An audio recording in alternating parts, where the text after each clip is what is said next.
তরবারির জোরে ইসলাম আসে নাই, কিন্তু ইসলাম প্রতিষ্ঠায় তরবারি ব্যবহার হয়েছে। কাদিয়ানী না, মাসালাটা এটা মওদুদীর ভুল, আপনি জানেন না এটা। আমি ওপেন চ্যালেঞ্জ করব, জাকির নায়েকের এমন একটি বক্তব্য কেউ দেখাতে পারবে না যেখানে তিনি সশস্ত্র, যেখানে তিনি সন্ত্রাসকে উস্কে দিয়েছেন। জাকির নায়েকের কোন একটি বক্তব্যে এটা দেখানো যাবে না। এটা কেমন ধর্মনিরপেক্ষতা আপনার? আপনার তো উচিত ছিল 57 ধারায় সব ব্লগারদেরকে গ্রেফতার করা হয়েছে। আপনার ব্লগারদেরকে হত্যার আগে কাউকে গ্রেফতার করা হয় নাই। যখন সরকার দেখেছে একটি ব্লগার বাংলাদেশে আর বেঁচে থাকবে না, তখন ব্লগারদের নিরাপত্তার জন্য তাদেরকে গ্রেফতার করা হয়েছে। তাদের আচ্ছা, দেলোয়ার হোসেন সাঈদীর ওয়াজকেও আপনি ওয়াজ বলবেন না? সাঈদী সাহেব তো দীর্ঘদিন যাবৎ ময়দানে নেই। তিনি বলেছেন যে অন্য ধর্মের মানুষকে হত্যা করতে। বাংলাদেশে যতজন ওয়াজকারী আছে সবচেয়ে পপুলার, সবচেয়ে বেশি পপুলার হচ্ছে সাঈদীর, এবং আপনি বাসে টাসে সব জায়গায় সাঈদীর ওয়াজই শুনবেন। তো যাই হোক, আমার কথা হচ্ছে আব্বাসী সাহেব, তিনি এদেশের মানুষের মন জয় করতে পেরেছিলেন। ঠিক আছে আব্বাসী সাহেব, আমার কথা হচ্ছে সকল এবং আপনাদের খিলাফত পৃথিবীর কোথাও নেই, খিলাফত কোথাও নেই। আমি দেখাচ্ছি খোলাফায়ে রাশিদিনের প্রমাণ হয়ে গেছে যে 3 জন খলিফাকে আপনারা হত্যা করেছে। আপনি তো বলছেন মওদুদীর আকীদাকে আপনারা ইসলাম বিরোধী মনে করেন, মওদুদীর অনুসারীদেরকে আপনি বলবেন কেন? সেটা কি ইসলাম বলবেন কেন? ইসলাম তো সেটাই, যেটা আমি বলছি। আপনি মওদুদীকে আপনি নাম দিবেন কেন? অতএব না জেনে আমি যেটা হচ্ছে, আপনি আহমেদ শফির কথা বললেন, আপনি একটু মন্তব্য করুন। এই আহমেদ শফি 2013 সালের 15ই ফেব্রুয়ারি সমস্ত তথাকথিত ইসলামিক পত্রিকাগুলোতে, জামাতের এবং তাদের সহযোগীদের পত্রিকা, আধা পৃষ্ঠা একটা খোলা চিঠি লিখেছেন প্রধানমন্ত্রীকে।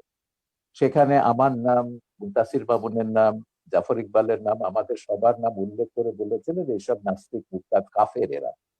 এবং তারপর যেটা ব্লগারদের বিরুদ্ধে তিনি তার ঘাতকদেরকে লেলিয়ে দিলেন, তারপর তো সিরিজ অফ ব্লগার হত্যা আমরা দেখলাম, এবং প্রত্যেকে তারা বলেছে, এবং যারা ওই যে ইয়েটা করেছে, এই হলি আর্টিজান ঘটিয়েছে, তারাও বলেছে তারা জাকির নায়েকের ওয়াজ শুনে এবং আহমদ শফির ওয়াজ শুনে তারা এগুলো করেছে। ধর্ষণের ব্যাপারে তিনি যেটা বলেছে, ধর্ষণটা বেড়েছে কেন? আহমদ শফির সেই ওয়াজ কি আমরা ভুলে গেছি? এখনো ইউটিউবে আপনি পাবেন যে গার্মেন্টস এর মেয়েদেরকে তিনি ঘর থেকে বেরোতে মানা করছেন, ঘর থেকে বেরোলে পুরুষের লালা ঝরবে, এবং যে পুরুষের লালা ঝরবে না সে পুরুষ নয়, তাদেরকে প্রতারান্তরে যে গার্মেন্টস এর মেয়েদেরকে জেনাকারিনী বলছে, যে এরা বাইরে যায় জেনা করবার জন্য। এবং আমার ও ছবি তো ওখানে আছে, একজন এসে বলেছেন যে ইসলামী আইন অনুযায়ী তিনি প্রমাণ ছাড়া এমন কথা বলতে পারেন না, সেই অনুযায়ী তার 80টা দৌড়া পেতে হবে। আমি সেইখানে যাচ্ছি না, আমার কথা হচ্ছে দিস ইজ বাংলাদেশ, এটা বাংলাদেশ। এখানে এখনো ইসলামী হুকুমত কায়েম হয়নি, এখনো কোরআনের আইন কায়েম হয়নি। বাংলাদেশ চলবে বঙ্গবন্ধু যে সংবিধান দিয়ে গেছেন সেই সংবিধান অনুযায়ী। যেদিন আপনারা খিলাফত কায়েম করবেন সেদিন আপনাদের কোরআনের আইন কায়েম করুন, আমাকে 100 বার আপনারা হত্যা করুন, তাতে কিছুই যায় আসে না। কিন্তু কথা হচ্ছে যতক্ষণ পর্যন্ত এটা বাংলাদেশ আছে, ততক্ষণ পর্যন্ত বাংলাদেশের সংবিধানের মূলনীতি আপনাকে বিশ্বাস করতে হবে, আমার বাঙালিত্বের চেতনাকে বিশ্বাস করতে হবে। ধর্ম আমি 100 বার বদলাতে পারি, কিন্তু আমি কখনো আমার এথনিক আইডেন্টিটি, বাঙালি সত্তা, আপনিও এখন বাংলায় কথা বলছেন, আপনি নিজেও একজন, 1000 বছর ধরে আপনার পূর্বপুরুষরা বাঙালি ছিলেন, এবং ইসলাম গ্রহণ করবার আগে অন্য ধর্ম ছিল কিংবা কোনো ধর্ম ছিল না। ধর্ম আপনি বদলাতে পারেন, কিন্তু যেটা আপনি বদলাতে পারেন না সেটা হচ্ছে আপনার জাতিসত্তা, এথনিক আইডেন্টিটি। এথনিসিটি অনুযায়ী আমরা 5000 বছরের একটা প্রাচীন জাতি। এই প্রাচীন জাতির আমাদের একটা সভ্যতা আছে, ঐতিহ্য আছে, এবং সংবিধানেও এগুলো রক্ষার কথা দায়িত্ব রাষ্ট্রকে দেওয়া হয়েছে। আমাদের ঐতিহ্য, এগুলো আমাদের রক্ষা করতে হবে। তারপরে আমরা যে যা ধর্ম পালন করব। কেউ যদি ধর্ম পালন না করে, তারও এই দেশে থাকবার সমান অধিকার মর্যাদা দিতে হবে, এবং আছে, সংবিধান অনুযায়ী সেটা আছে।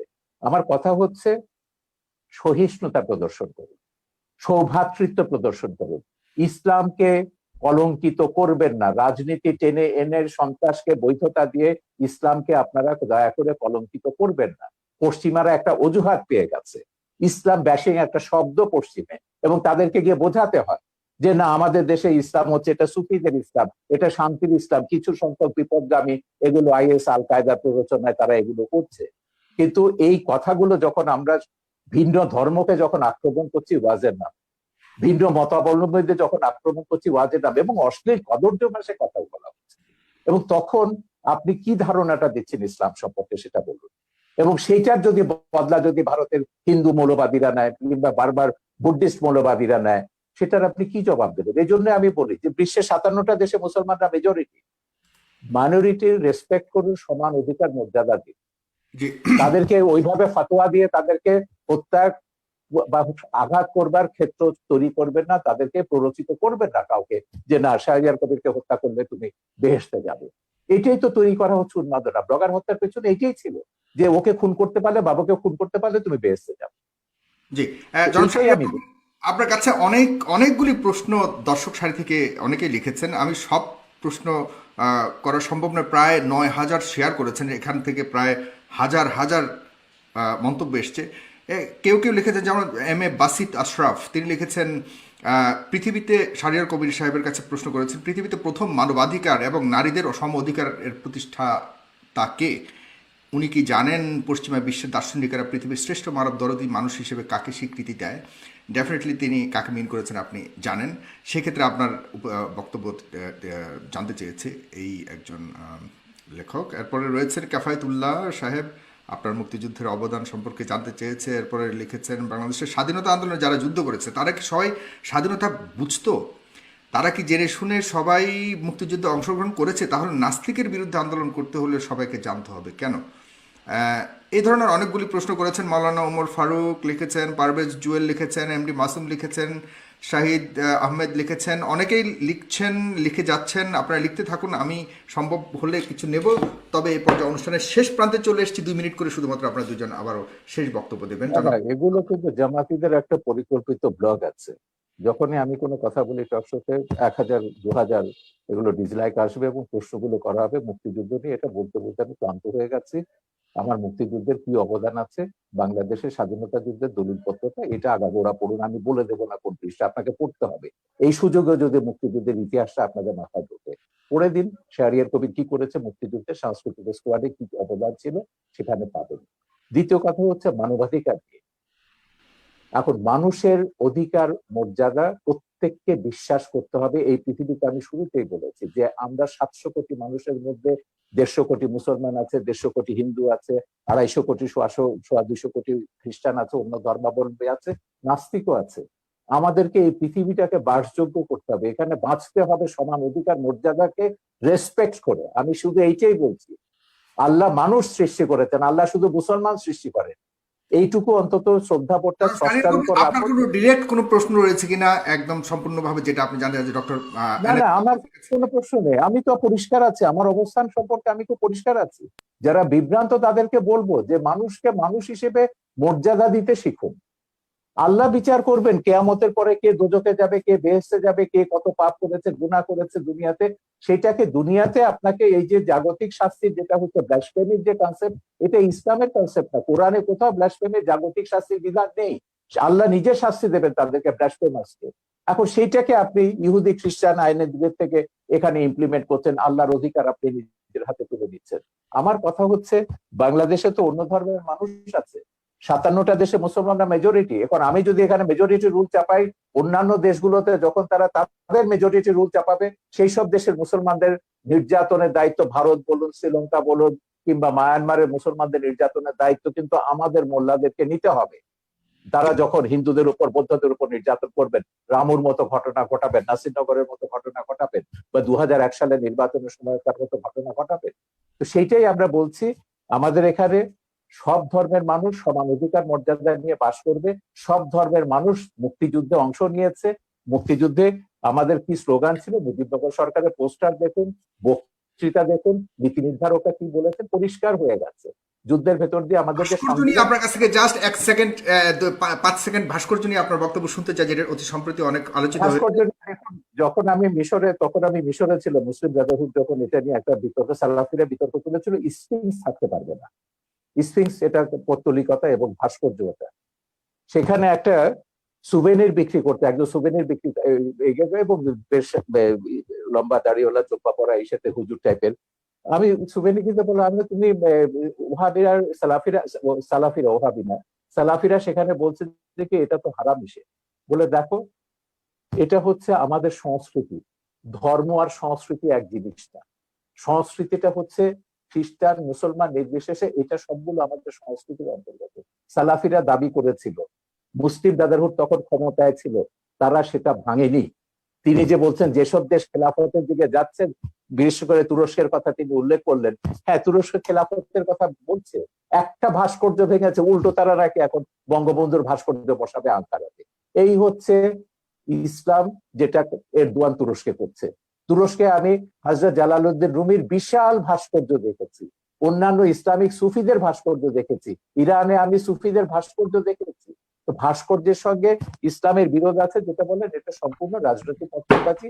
ভাস্কর্য সভ্যতার অংশ, ইতিহাসের অংশ, ইতিহাসের মহানায়ক সেটা ইসলামিক স্কলার আছেন, অন্যান্য আছেন, স্কলাররা আছেন। মিশরে যান, ইসলামিক স্কলার কেন, বুদ্ধিজীবীদের দেখবেন, সঙ্গীতকারদের দেখবেন। উম্মে কুলসুম বিশাল আরব বিশ্বের সবচেয়ে পপুলার গায়িকা, তার বিশাল ভাস্কর্যে ভাস্কর্য ভাগাভাগি আছে। চলছে, এটা কি আপনি মনে করেন যে রাজনৈতিক কোনো ঘৃণিত এটা পুরো রাজনীতি, এর সঙ্গে ইসলামের কোনো সম্পর্ক নেই, একদম রাজনীতি। মোল্লা ইসলামিক? ওমর যেটা আফগানিস্তানে করেছে সেই কাজটাই তারা এখানে রিপিট করছে। মোল্লা ওমর এখানে কারা বলতে কারা ইসলামের কারা কারা করছে বর্তমানে বাংলাদেশে যে আপনি ভাস্কর্য ভাঙার পেছনে কাদেরকে দায়ী তারা বলবেন? তো সবগুলো, তারা তো ঘোষণা দিয়ে করছে, খেলাফত, হেফাজত, যারা ইসলামী শাসনতান্ত্রিক আন্দোলন বা তাদেরকে যারা সাপোর্ট করে, যাদের পেছনে জামাত বিএনপি তো রয়েছে, যাদের পেছনে রাজশাহীতে আমরা আইএসআই রয়েছে। দেখেছি আওয়ামী লীগের নেতাদেরকে গ্রেফতার করা হয়েছে। আরে ওটা বাঘা যতীনেরটা তো কাগজে বেরিয়েছে, এটা স্কুল কমিটি নিয়ে তাদের মধ্যে দ্বন্দ্ব, এটার সঙ্গে ভাস্কর্য ভাঙার কোনো সম্পর্ক নেই। ওকে, ভাস্কর্য নিয়ে 2013 সাল থেকে বঙ্গবন্ধু এখানে উপলক্ষ, বঙ্গবন্ধুর গায়ে হাত দিয়েছে বলে আওয়ামী লীগের টনক নড়েছে। কেন হেফাজতে 13 দফায় ভাস্কর্য ভাঙার কথা নেই? জামাত ইসলামী আগে ভাস্কর্য ভাঙার কথা বলেনি? হেফাজতে 13 দফায় যা আছে, কাদিয়ানীদের কাফের ঘোষণা থেকে শুরু করে ব্লাসফেমি এন্ড পানিশমেন্ট করা, সবগুলোই হচ্ছে জামাতের দফা। এখন এগুলোকে তিনি যতই পার্থক্য করুন না কেন, জামাতের সঙ্গে আমাদের পার্থক্য আছে, তিনি কিন্তু কাদিয়ানীদের কাফের ব্যাপারে জামাতের সঙ্গে একমত, ব্লাসফেমি আইন চালুর ব্যাপারে তিনি জামাতের সঙ্গে একমত, ভাস্কর্য ভাঙার ব্যাপারও আশা করি তিনি নিশ্চয়ই একমত হবেন ওদের সঙ্গে। তো এইটাই হচ্ছে মিলের জায়গাটা। আমি বলছি যে রাজনীতিতে যখনই আনবেন ইসলামকে বা কোনো ধর্মকে, তখনই ওই বার্মার মতো ঘটনা ঘটবে, ভারতের মতো ঘটনা ঘটবে, বাংলাদেশের মতো ঘটনা ঘটবে, পাকিস্তানের মতন ঘটনা ঘটবে। এতে করে কি বিশ্বে শান্তি আসবে, বা কোনো দেশে আমরা কি শান্তিতে বাস করতে পারবো? আমার কথা হচ্ছে আমরা সবাই শান্তিতে বাস করতে চাই। এই প্রশ্নটা আমাদের সবারও জনাব ডক্টর এনায়েতুল্লাহ আব্বাসী, আপনি শেষ কথা বলবেন আজকের অনুষ্ঠানের, এবং আপনার কাছে প্রশ্ন অনেকেই করেছে, কিন্তু আমি অনেকের প্রশ্ন নিতে পারছি না, শেষ প্রান্তে চলে এসেছি। মাননীয় আইজিপি মহোদয় বলেছেন যে বাংলাদেশ মৌলবাদী দেশ নয়। আপনারা কার ইশারায় কোন এজেন্ডা বাস্তবায়নের জন্য দেশটাকে মৌলবাদী চরিত্রের তকমা আটানোর চেষ্টা করছেন? আমরা তো আরব সহ বিভিন্ন রাষ্ট্র দেখি না জঙ্গি মিছিল করতে, জঙ্গি মিছিলের কথা বলেছে, কিন্তু আপনারা আমাদের কথায় কথায় আমাদের দেশে জঙ্গি মিছিল করেন। তাহলে দেশটিকে জঙ্গিবাদের দিকে ঠেলে দিচ্ছেন কিনা, কারো উদ্দেশ্য হাসিল করতে চাচ্ছেন কিনা? এবং ফ্রান্সের কথা বলেছেন তিনি, পাশাপাশি তিনি বলেছেন যে এদেশে ইসলাম প্রচার করেছিলেন সুফি সাধকরা, তারা কিন্তু কখনোই তরবারি প্রয়োগের মাধ্যমে ইসলাম প্রচার করেনি। আপনারা কেন এখন এমন উস্ফলন দেখাচ্ছেন? এটা কেন, বা এ ব্যাপারে উনি প্রশ্ন করেছেন আপনাদের আলেম সমাজের। ধন্যবাদ সাগর। প্রথমে শাহরের কবির সাহেবকে বলবো যে তিনি জামাত ফোবিয়াতে ভুগতেছেন, সব জায়গায় জামাতের গন্ধ পান তিনি, এটা ঠিক নয়। আমি আবারও বলছি, এদেশের মূলধারার আলেম ওলামার সাথে জামাতের কোনো সম্পর্ক নেই, যদিও বা একটি বিরাট জনগোষ্ঠী জামাতের অনুসরণ করছে। কাদিয়ানীরা নিঃসন্দেহে অমুসলিম এবং কাফের, এটা পৃথিবীর সকল মুসলমানের মত, কোরআনের মত, সুন্নার মত, ইজমায় উম্মতের মত। তারা কাফের এবং অমুসলিম, তাদেরকে যারা এটা কাফের বলবে না মওদুদির তারাও প্রথম কাফের। লেখা, কাদিয়ানী মাসালাটা না, এটা মওদুদির লেখা। ভুল, আপনি জানেন না এটা, কাদিয়ানী আপনি মাসালা কি জানেন না। মওদুদি লেখেনি? কাদিয়ানী মাসালা মওদুদি, মওদুদি লেখা। আমি বলছি, প্রথম কাদিয়ানীদের বিরুদ্ধে আন্দোলনের ডাক দিয়েছেন আল্লামা ইউসুফ বিন নুরি রহমতুল্লাহ, করাচি ইউসুফ বিন নূর মাদ্রাসার যিনি মুহতামিম ছিলেন। আন্দোলনে পুরোধা নেতৃত্ব দিয়েছেন আমার ওস্তাদ মোহতারাম আল্লামা তাকি উসমানী এবং মুফতি শফি রহমতুল্লাহ। সাথে আন্দোলনে যোগ দিয়েছিল আবুল আলা মওদুদি এবং তার লোকজন। বরং পাকিস্তানের সকল ঘরানার মুসলিমরাই কাদিয়ানী বিরোধী আন্দোলনে অংশগ্রহণ করেছিল। দ্বিতীয় যে এবং ওই কথাটি, মামলায় কিন্তু আমি মওদুদির মৃত্যুদণ্ড হয়েছিল, আর কারো না, মওদুদির মৃত্যুদণ্ড হয়েছিল ওই মামলাতে, যেটা সৌদি বাদশার অনুরোধে প্রত্যাহার করা। সেটা মৃত্যুদণ্ড কার হলো, সেটা হয়তোবা পাকিস্তান সরকারের রাজনৈতিক কোনো প্রতিহিংসা ছিল মওদুদির উপর, সেজন্য মওদুদিকে মামলা দেবার চেষ্টা করেছে। আর যেহেতু অন্যান্য নেতৃবৃন্দ রাজনীতিতে জড়িত ছিলেন না, তাদেরকে মামলা দেবার সুযোগ হয়নি, এটা একটি কারণ হতে পারে। দ্বিতীয় যে বিষয়টি বললেন, ব্লগারদের বিষয়, ব্লগারদেরকে কারা হত্যা করেছে তাদেরকে আপনারা দায়ী করলেন, কিন্তু ব্লগারদেরকে বাক স্বাধীনতার দোহাই দিয়ে মুক্ত চিন্তা লালন করার দোহাই দিয়ে ইসলাম এবং ইসলামের মূলনীতির বিরুদ্ধে অকথ্য ভাষায় গালিগালাজ বিষোদগার তারা যে করলো, তখন রাষ্ট্রীয়ভাবে তাদেরকে কেন বাধা দেওয়া হয়নি? যদি তাদেরকে রাষ্ট্রীয়ভাবে বাধা দেওয়া হতো, ধর্মনিরপেক্ষতার যদি একটি সংজ্ঞা এটাও হয় সকল ধর্মের অধিকার রক্ষা করা, তাহলে আপনি ইসলামের অধিকার রক্ষা করবেন না? এটা কেমন ধর্মনিরপেক্ষতা? আপনার আপনার তো 57 ধারায় সব ব্লগারদেরকে গ্রেফতার করা হয়েছে। আপনার ব্লগারদেরকে হত্যার আগে কাউকে গ্রেফতার করা হয় নাই। যখন সরকার দেখেছে একটি ব্লগার বাংলাদেশে আর বেঁচে থাকবে না, তখন ব্লগারদের নিরাপত্তার জন্য তাদেরকে গ্রেফতার করা হয়েছে। কিন্তু যদি ব্লাসফেমি আইন বাংলাদেশে থাকতোই, তাহলে তো ব্লগারদের এই সুযোগ হতো না, তাহলে কারো তো হাতে অস্ত্র নেবার প্রয়োজন হতো না। তৃতীয় যে বিষয়টি আপনি বলেছেন, সুফিবাদের মাধ্যমে ইসলাম এসেছে এবং আইজিপির যে প্রশ্ন এসেছে, আইজিপি মহোদয় এর কথা থেকে তো স্পষ্ট বোঝা যাচ্ছে তিনি ইসলামের প্রতি অত্যন্ত শ্রদ্ধাশীল, হয়তো বা মিস আন্ডারস্ট্যান্ডিং আছে তার। সেটা হচ্ছে তরবারির জোরে ইসলাম আসে নাই, কিন্তু ইসলাম প্রতিষ্ঠায় তরবারি ব্যবহার হয়েছে। তরবারির জোরে ইসলাম প্রতিষ্ঠিত হওয়া এক জিনিস, আর ইসলাম প্রতিষ্ঠায় তরবারি ব্যবহার আরেক জিনিস। ইসলাম যে জিহাদ দিয়েছে তা অনেকটাই ডিফেন্সিভ, অফেন্সিভ নয়। যখন ইসলাম প্রতিষ্ঠার ক্ষেত্রে অমুসলিম শক্তি অন্যায়ভাবে হামলা করেছে, আক্রমণ করেছে, তখনই তরবারির ব্যবহার করতে হয়েছে। এমনকি এই ক্ষেত্রে আমি উদাহরণ দিব মঈনুদ্দিন চিশতি রহমতুল্লাহ। তিনি যখন আজমিরে আসলেন, ইসলামের শাশ্বত বিধান, ইসলামের উদারতার মাধ্যমে ইসলামের দাওয়াত দিলেন, বারবার তাকে আঘাত করেছে সে পৃথ্বীরাজ। তখন ইসলামকে সুসংহত করতে যে মোহাম্মদ ঘড়িকে তিনি আহ্বান করেছেন। তরবারির জোরে তিনি ইসলাম প্রতিষ্ঠিত করেননি, তবে ইসলাম প্রতিষ্ঠার ক্ষেত্রে তরবারির ব্যবহার হয়েছে, সেটা একটা ভিন্ন জিনিস। চতুর্থ যে বিষয়টি তিনি বলেছেন, সন্ত্রাস। সন্ত্রাস তো আমাদের দেশে অনেক রকম সন্ত্রাস হচ্ছে। যারা কলমের মাধ্যমে দুর্নীতি করে হাজার হাজার কোটি টাকা বিদেশ পাচার করছে, তারাও তো সন্ত্রাসী, কলম সন্ত্রাসী তারা। যারা বাংলাদেশে বন জঙ্গল উজাড় করে গাছপালা সবকিছু বিক্রি করে খেয়ে ফেলছে, তারা পরিবেশ সন্ত্রাসী। অনেক রকম সন্ত্রাসী আমাদের বাংলাদেশে আছে। কিন্তু আমাদের দেশে যে অস্ত্র সন্ত্রাসীর কথা বলছেন, এটা জুজুর ভয়। আসলে বাংলাদেশে কোনো সশস্ত্র জিহাদি সংগঠনের অস্তিত্বই নেই। জেএমবি বলে যেটা ছিল, সেটা অনেক তদন্তের বিষয়, সেটার সাথে মূলধারার ইসলামপন্থী ও মাদ্রাসার ছাত্রদের কোনো সম্পর্ক নেই। হোলি আর্টিজানে আমরা দেখেছি যারা সন্ত্রাসী হামলা করেছে বলা হচ্ছে, তারা কেউ মাদ্রাসার ছাত্র ছিল না, তারা ইংলিশ মিডিয়ামের ছাত্র ছিল। যদিও বা তারা বলেছে জাকের নায়েকের কথায় তারা উদ্বুদ্ধ হয়েছে। আমি ওপেন চ্যালেঞ্জ করব, জাকের নায়েকের এমন একটি বক্তব্য কেউ দেখাতে পারবে না যেখানে তিনি যেখানে তিনি সন্ত্রাসকে উস্কে দিয়েছেন। জাকির নায়েকের কোন একটি বক্তব্যে এটা দেখানো যাবে না। মূলত এটা ছিল একটি প্রি প্ল্যান প্রোগ্রাম। জাকির নায়েকের বক্তব্য বন্ধ করা, ভারত থেকে তাকে বিতাড়িত করার জন্য এটা একটি সাজানো নাটক ছিল, এবং তাতেও আমাদের বাংলাদেশের কোনো মাদ্রাসার ছাত্র শিক্ষক জড়িত ছিল না, ইংলিশ মিডিয়ামের ছাত্ররা জড়িত ছিল। অতএব কথায় কথায় সন্ত্রাসের দায়ভার এদেশের আলেম ওলামা, পীর মাশায়েখ ও মাদ্রাসা ছাত্রদের উপর দেওয়া, এটা অবিচার ছাড়া আর কিছুই নয়। এটা প্রত্যক্ষ বা পরোক্ষ যেভাবেই হোক ইসলাম বিদ্বেষ ছাড়া আর কিছু নয়। শিক্ষা ব্যবস্থায় আজকে ধর্মনিরপেক্ষতার প্রভাব বাড়ানো হয়েছে। সেখানে বাংলাদেশের শিক্ষা ব্যবস্থায় যে ধর্মনিরপেক্ষতার প্রভাব আসতেছে, সেটাকে আমরা দেখতেছি ধর্মহীনতা। ইসলামের মূল আকীদা বিরোধী অনেক শিক্ষা আমাদের শিক্ষা ব্যবস্থায় ঢুকানো হয়েছে। যেমন নবম থেকে মাস্টার্স পর্যন্ত প্রাণীবিজ্ঞান, জুলজিতে দ্য থিওরি অফ এভোলিউশন, ডারউইনের বিবর্তনবাদকে ঢুকানো হয়েছে বাংলাদেশে।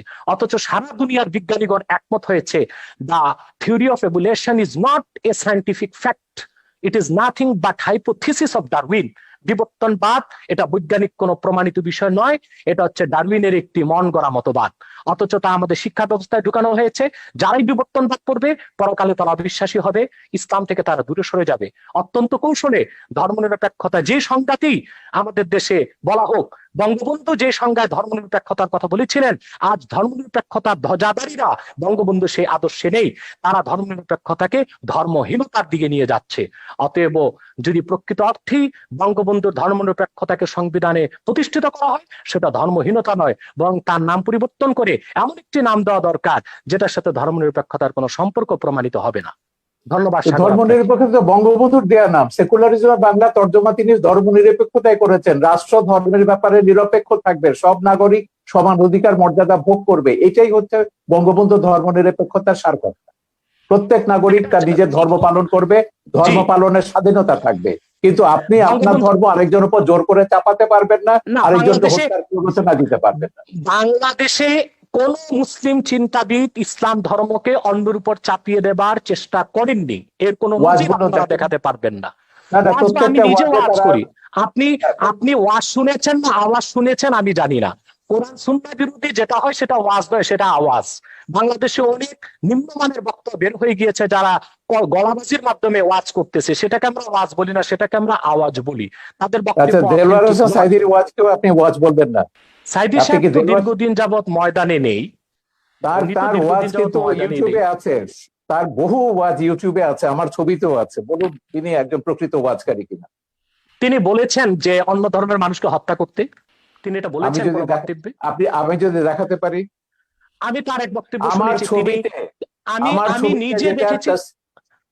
আমি আপনাকে জি, বলি, এদের যে ওই যে মুফতি হান্নানের উপর যে ছবিটা বানিয়েছি, যে সাইদির একজন খুব ঘনিষ্ঠ অনুসারী ছিল যখন সে জামাত করতো, সে প্রত্যেকের নাম ধরে বলেছে, শামসুর রহমান থেকে শুরু করে হুমায়ুন আজাদ থেকে শুরু করে তসলিমা। আমি বলে দেখে লেখা পড়েছে, বলে না লেখা পড়েনি, কিন্তু আমাদের হুজুররা বলেছেন এরা ইসলাম বিরোধী, এরা মুরতাদ, এরা কাফের এবং এরা ওয়াজিবুল কাতাল, ওদেরকে যেখানে পাওয়া যাবে সেখানে হত্যা করতে হবে।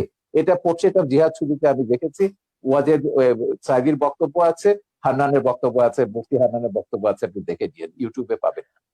আমার মনে হয় জালাল হোসেন সাইদি সাহেব এতটা পাতলা কথা বলার লোক নয়, যদিও বা আমি তার অনেক বক্তব্য শুনিনি। তবে আমি তার একটি বক্তব্যে দেখেছি, তিনি যখন বা ধর্ম মন্ত্রণালয়ের স্থায়ী কমিটির সদস্য ছিলেন, তিনি হিন্দুদের পূজা মণ্ডপও গিয়েছেন এবং তাদেরকে নিরাপত্তার ব্যবস্থা করেছেন, সেটাও তো প্রমাণ রয়েছে। তাতে এবং কিভাবে 71 বলবেন সালে যে তিনি হিন্দুদের কি করেছেন সেটা ট্রাইব্যুনালে প্রমাণ হয়েছে। 71 সালে তিনি হিন্দুদের উপর কি করে জোর করে তাকে মুসলমান বানিয়েছেন, তাকে পাকিস্তানিদের ধরিয়ে দিয়েছেন, ও সাক্ষীরা তো ট্রাইব্যুনালে এগুলো প্রমাণ করেছে। সেটা তো ট্রাইব্যুনালের বিষয়, কিন্তু দেলাওয়ার হোসেন সাইদি সাহেব মানি ওয়াজ নয়, আর দেলাওয়ার হোসেন সাইদি সাহেব মানি এদেশের আলেম ওলামা নয়। সেটা একটি বিচ্ছিন্ন বিষয়কে টেনে সকল আলেম ওলামা, পীর মাশায়েখ এবং ওয়াজ আমি নসিহতের উপর জানি যে সাইদির এভাবে চেয়ে দায় চাপিয়ে পপুলার দেওয়া উচিত ওয়াজকারী হবে না। আর কেউ নেই বাংলাদেশে।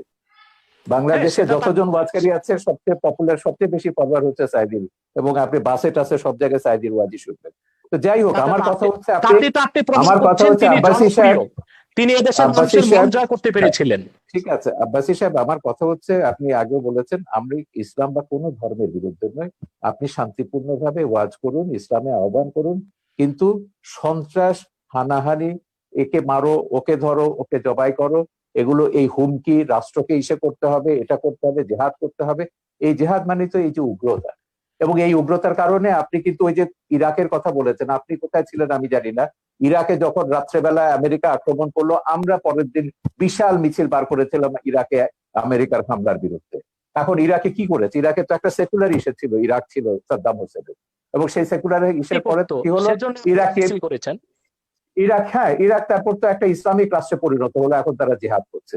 যাই হোক, আমরা আমেরিকার যত জায়গাতে জেহাদিদের, এই যে তালেবান, আল কায়দা, এটা আমার ছবিতেই আছে, আমেরিকা কি করে এদেরকে তৈরি করেছে, জেহাদকে, পলিটিক্যাল ইসলামকে কিভাবে আমেরিকা মদদ দিচ্ছে, এটা আমার ছবিতেই আছে। সোভিয়েত ইউনিয়নকে ধ্বংস করবার জন্য আমেরিকা পলিটিক্যাল ইসলামকে সবুজ বলয় তৈরি করেছে লাল বলয়ের পাশে। এইটা আজকে সর্বজন বিদিত সত্য। আমেরিকা এখন তৈরি করে, এখন তারা নিজেরা ফ্র্যাঙ্কেনস্টাইনের ভয় দেখছে, 9/11-এর মতো ঘটনা করছে। তো আমেরিকানদের বলেছে, জামাত ইসলামীকে তো এখনো তারা মডারেট ইসলামিক পার্টি মনে করে, এখনো জামাত প্রেম তাদের কাটেনি। পরশুদিন আমেরিকার স্টেট ডিপার্টমেন্টের সঙ্গে আমাদের একটা দীর্ঘ ওয়েবিনার হয়েছে। তো আমেরিকা বলুন, আমেরিকার শয়তানিও আমরা জানি, ধর্ম নিয়ে যারাই রাজনীতি করেছে তারাই সংখ্যালঘুদের উপর, মানুষের সমান অধিকার মর্যাদার উপর আঘাত করেছে। এগুলো আমাদের ভুলে যেতে হবে। আমাদের কথা হচ্ছে সমাজে সংখ্যাগরিষ্ঠ থাকবে, সংখ্যালঘিষ্ঠ থাকবে, আস্তিক থাকবে, নাস্তিক থাকবে। আমাদের কি করে আমরা শান্তিতে বাস করব, দেশটাকে এগিয়ে নিয়ে যাব। আপনি ধর্ম প্রচার করুন না, শান্তিপূর্ণভাবে ধর্ম প্রচার করার অধিকার তো সংবিধান আপনাকে দিয়েছে। বঙ্গবন্ধুর ওই যে ধর্মনিরপেক্ষতার যে ব্যাখ্যাটা দিয়েছেন, সেখানে বলেছে প্রত্যেক ধর্মের মানুষ শান্তিতে তাদের ধর্ম পালন করবে, প্রচার করবার সব রকম স্বাধীনতা দেওয়া হয়েছে। কেন একটা ধর্ম আপনাকে জোর করে অন্যের উপর চাপিয়ে দিতে হবে? আপনি দাওয়াত দিন শান্তিপূর্ণভাবে, আমাদের কোনো অসুবিধা নেই। কিন্তু শান্তিতে যখন ধর্ম প্রতিপালন করার কথা তো বহু আগে, 1400 বছর আগে আমাদের মহানবী সাল্লাল্লাহু আলাইহি ওয়াসাল্লামও বলে গেছেন। আমার কাছে বলেছেন, আমি সেটাই বলছি, তো আমি সেটাই বলছি, মহানবী কেন, প্রত্যেক মহাপুরুষরাই বলেছে। কোরআনেও আছে, আল্লাহ প্রত্যেক জাতির জন্য আমাদের নবী দেশে পাঠিয়েছে। অশান্তিটা আপনি কোথায় দেখেছেন? আমি যদি বলি ওয়ার্ল্ড যখন রাজনীতির সঙ্গে ধর্ম যোগ ওয়ার্ল্ড করবে তখন কনটেক্সটে অশান্তি আসবে। উগ্রবাদের কারণ ওই যে উনি যেটা বলেন, আব্বাসী বাংলাদেশ সাহেব যেটা অনেক বললেন, অনেক ভালো অবস্থাতে আছে। জি, আমি তো জানি সেটাকে নষ্ট করবার জন্য তো তারা গৃহযুদ্ধের হুমকি দিচ্ছে এখন। বলেছে 2013 সালের চেয়ে ভয়াবহ ঘটনা ঘটবে যদি বাংলাদেশ থেকে এসব ভাস্কর্য ভাঙা না হয়, সরিয়ে না আনা হয়। গৃহযুদ্ধের হুমকিটা কারা দিচ্ছে? কারা দেশটাকে পরাজয়ের প্রতিশোধ দিতে চাইছে 71-এ? তো আপনি 71-এর পরাজয়ের প্রতিশোধ এখন নেবেন বাংলাদেশকে বললে ওমরের আফগানিস্তান বানিয়ে, আর আমরা চুপচাপ বসে বসে দেখবো? সেজন্য আমরা সরকারকে বলেছি না, সময় এসেছে, কঠোর ব্যবস্থা নিতে হবে। এই দেশে ধর্মের নামে কোনো সন্ত্রাস অনুমোদন করা যাবে না, সেটা যে কোনো ধর্মের নামে। জি জনাব আব্বাস সাহেব। জনাব সাগর সাহেব, উনি যে কথা বলেছেন যে আসলে ওনারা যে ধর্মনিরপেক্ষ এবং অসাম্প্রদায়িক রাষ্ট্র চান, পৃথিবীর কোন রাষ্ট্রে সেই কল্পিত ধর্মনিরপেক্ষ রাষ্ট্র বাস্তবে নেই, অসাম্প্রদায়িক রাষ্ট্র নেই। সকল এবং অসাম্প্রদায়িকতা আপনাদের খিলাফত পৃথিবীর এবং কোথাও নেই, আছে। খেলাফত কোথাও নেই। আমি খোলাফায়ে রাশিদিনে প্রমাণ হয়ে গেছে যে দেখাচ্ছি 3 জন খলিফাকে আপনারা হত্যা করেছে। শেষ করি। 3 জন আমি খলিফাকে আপনার কথা বলার সময় কথা মুসলমানরা বলি নাই, হত্যা করেছে। সেটাই বলছি। আমি সেটা বলছি সেই কল্পিত ধর্মনিরপেক্ষ রাষ্ট্র, কল্পিত অসাম্প্রদায়িক রাষ্ট্র পৃথিবীর কোথাও নেই। যদি ধর্মনিরপেক্ষতা অর্থ এটাই হয় সকল ধর্মের অধিকার রক্ষা, তো বাংলাদেশে ব্লগাররা যখন তখন ইসলাম